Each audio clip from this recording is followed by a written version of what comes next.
Boa noite a todos. Que bom estarmos nos reunindo novamente e cada vez com a casa mais repleta, de acordo com as nossas, da permissão, da Secretaria de Saúde, para que a gente possa ouvir a palavra do Mestre e levá-la adiante.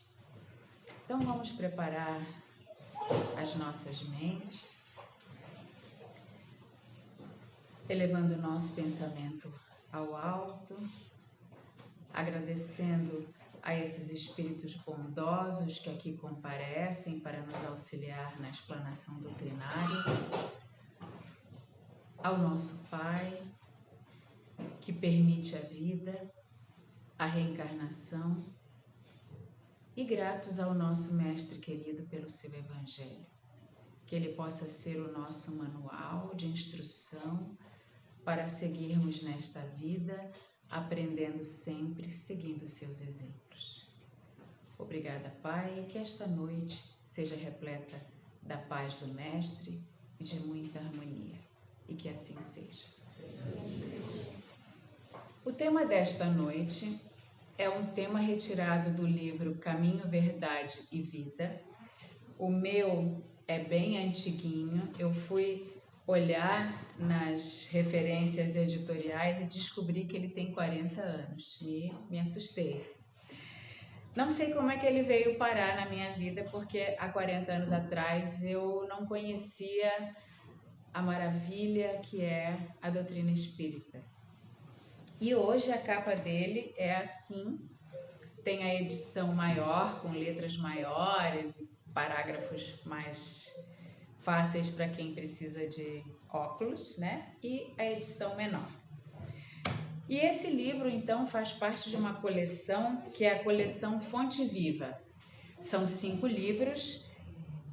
Nesses livros, Emmanuel faz comentários a respeito de versículos, de passagens evangélicas, e ele faz uma dissertação comentando aquele versículo para nos trazer ensinamento e nos trazer conhecimento, e que com esse conhecimento a gente viva melhor.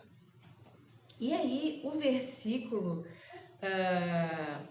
que Emmanuel separou é assim: Jesus no Getsemane convida Pedro e 2 discípulos para orar com ele. Entristece e pede que orem junto com ele. Quando foi ter com os discípulos, estavam dormindo, e disse: Então não pudestes vigiar 1 hora sequer comigo? É sobre essa passagem que Emmanuel faz a dissertação Velar com Jesus. Jesus, então, um espírito muito elevado, foi orientado a dirigir e governar o nosso sistema solar e organizar o povoamento do planeta Terra. E depois de um certo tempo, ele vem entre nós para nos deixar ensinamentos, lições, e essas lições principalmente através dos seus exemplos. Para que Jesus encarnasse aqui, ele precisou fazer modificações muito intensas nas suas características perispirituais, ou seja, no seu corpo espiritual, para habitar um planeta muito diferente do seu espírito muito elevado. E aí, essas modificações, em algumas vezes, esses exemplos que ele dá, eram exemplos através de sofrimento, de tristeza, porque ele percebeu uma humanidade ainda muito necessitada de ensinamento. E aí cada ensinamento seu não era com simples palavras, os seus ensinamentos eram através de exemplos.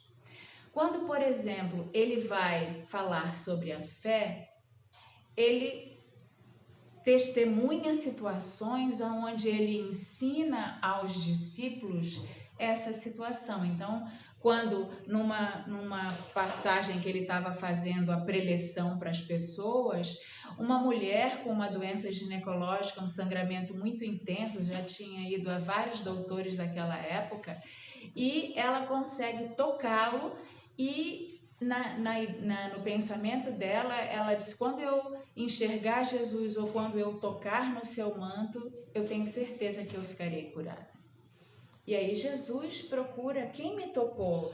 E os discípulos, mas mestre, nós estamos diante de uma multidão, provavelmente muitas pessoas o tocaram. Não, mas alguém me tocou de forma diferente. E aí ele identifica essa pessoa, ela conversa com ele e ele diz para ela que ela está curada através da sua fé.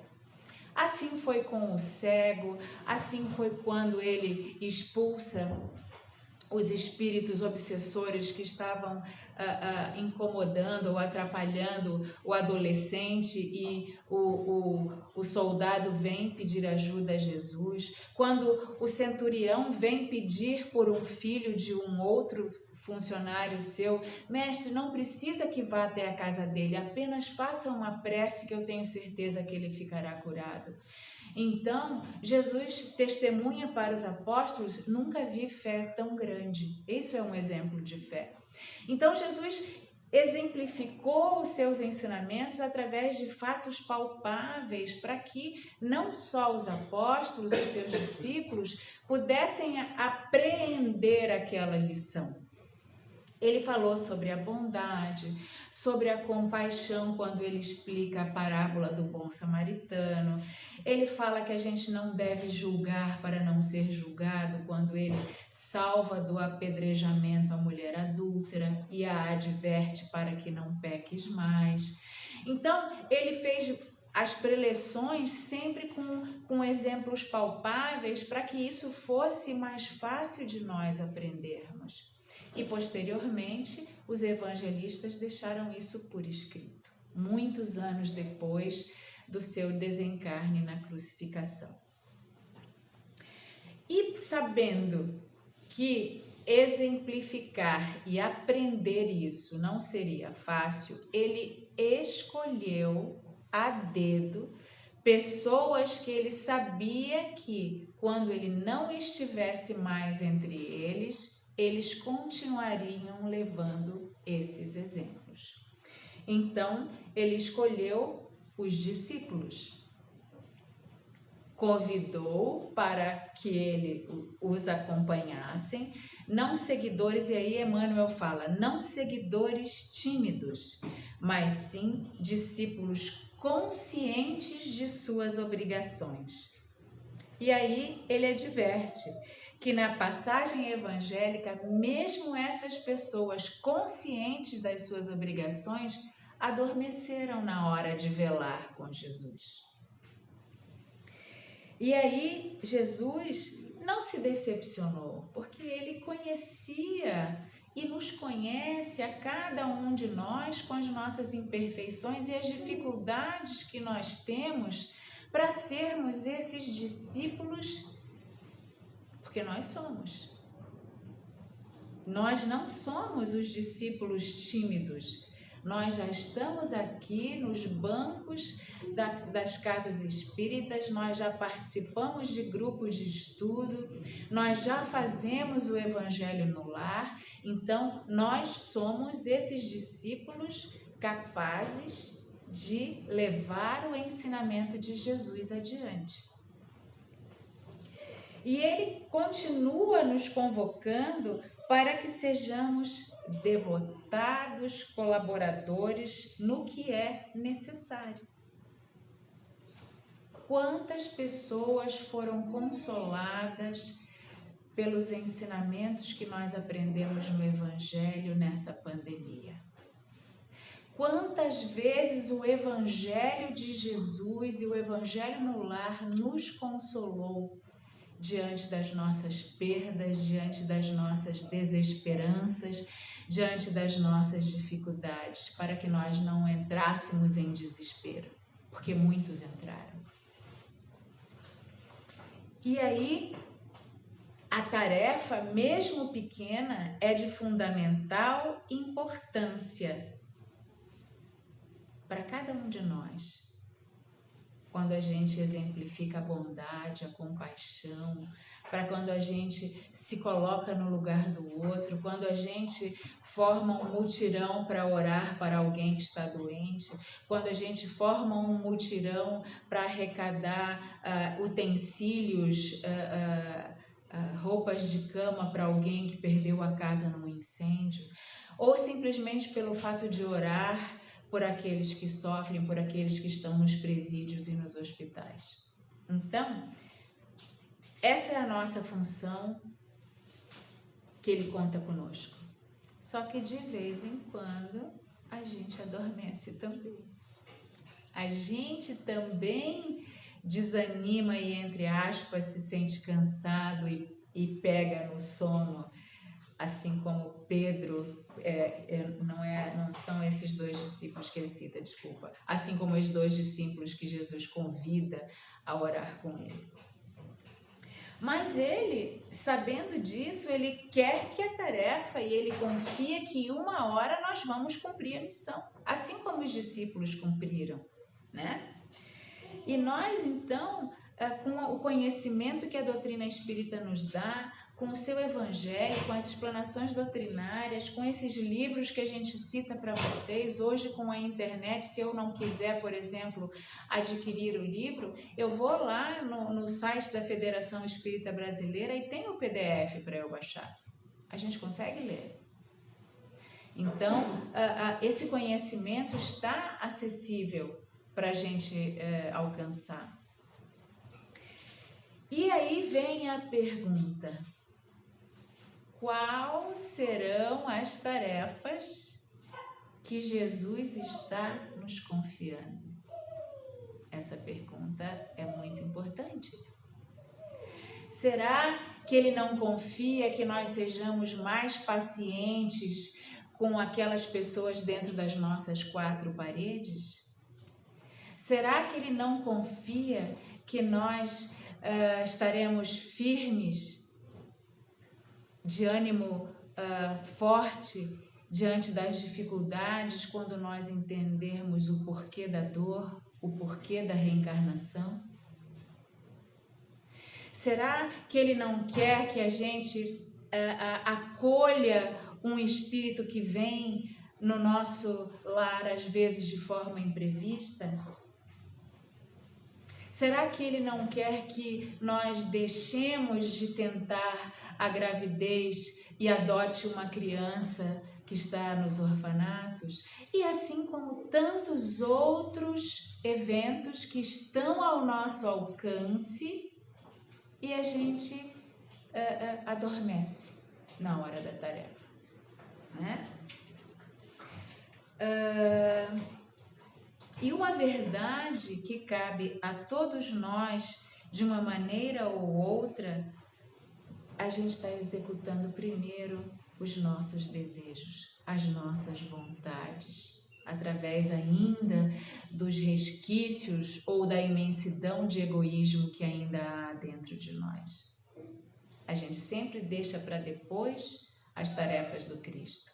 Antes de realizar, não, primeiro eu vou fazer isso, que eu preciso cumprir isso, depois eu vou lá ser colaborador no orfanato, no centro espírita, nos hospitais, vou ler para os cegos, não, mas só depois que eu me aposentar.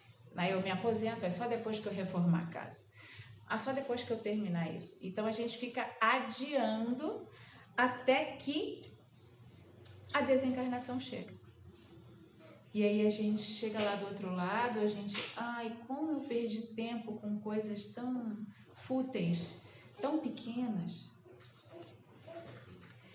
E aí esses dias passam muito rápido e a gente esquece que a nossa encarnação hoje, com 60, 70 anos, nossa, eu já vivi tantos anos, ela é como se fosse 1 hora, 1 minuto, diante da nossa imortalidade, das nossas encarnações futuras. Então, essa vida do agora, ela é muito efêmera diante de tantas outras vidas que eu ainda tenho pela frente. Então, essa necessidade, essa quase que uma obrigação interior que o nosso espírito se compromete lá no plano espiritual de fazer melhor a cada encarnação, ela vai passar muito rápido e a gente vai perder muitas vezes a chance. Não necessariamente precisamos ser médiuns, ser dirigentes de casa espírita, mas a gente precisa levar a palavra do Mestre que a gente aprende aqui, que a gente aprende no Evangelho no Lar, a quem sofre e a quem precisa. Porque senão a gente vai guardar o ensinamento só para nós. E aí a gente esquece que a nossa vida é imortal. E aí, para concluir, Emmanuel conclui o seu texto da seguinte forma. E são leituras muito fáceis, porque são leituras de uma folha, de 2 páginas. Nunca nenhum capítulo passa de uma folha. E é um ensinamento muito intenso. Emmanuel conclui: e, em verdade, se ainda não podemos permanecer com o Cristo ao menos 1 hora, como pretendemos a divina união para a eternidade? Parece tão difícil, mas na verdade é através do pouco que nós, com Jesus, nós estaremos fazendo sempre muito. Então, eu convido a todos para que nós vamos fazer o nosso encerramento da explanação doutrinária, permaneçam sentados e logo após nós teremos a fluidificação das águas, onde elas foram colocadas, e também o passe de forma coletiva através dos médiuns que se colocarão aqui ao nosso redor, porque por enquanto, devido à necessidade sanitária, o passe ainda será de forma coletiva. Então, de olhos fechados, imaginando esse mestre amigo ao nosso lado, todos os dias, que nos momentos de dor nos abraça ternamente, que nos momentos de trabalho nos impulsiona o ânimo, que nos momentos da exemplificação do nosso amor fraternal, maternal, ele nos lembra para amar ao próximo como gostaríamos que fôssemos amados, que envia para o nosso cuidado anjos protetores que nos intuem bons pensamentos e que nos seguem a caminhada, e que através do seu Evangelho deixa para todos nós o seu ensinamento, o seu exemplo, o seu manual de boa conduta moral e de iluminação para os nossos caminhos nas nossas vidas aqui na Terra. Obrigada, mestre amigo, pela sua presença dioturna nas nossas vidas. Obrigada por ser o padrinho desta nossa casa que leva o seu nome e que possamos todos juntos, não só aqui neste recinto, mas em todos os ambientes onde estivermos, que possamos levar as suas palavras. Obrigada então por tudo que nos dá, Pai amado, por este irmão de todas as horas, o Mestre Jesus, e que a paz e a harmonia estejam presentes em todos os caminhos que percorrermos, e que assim seja.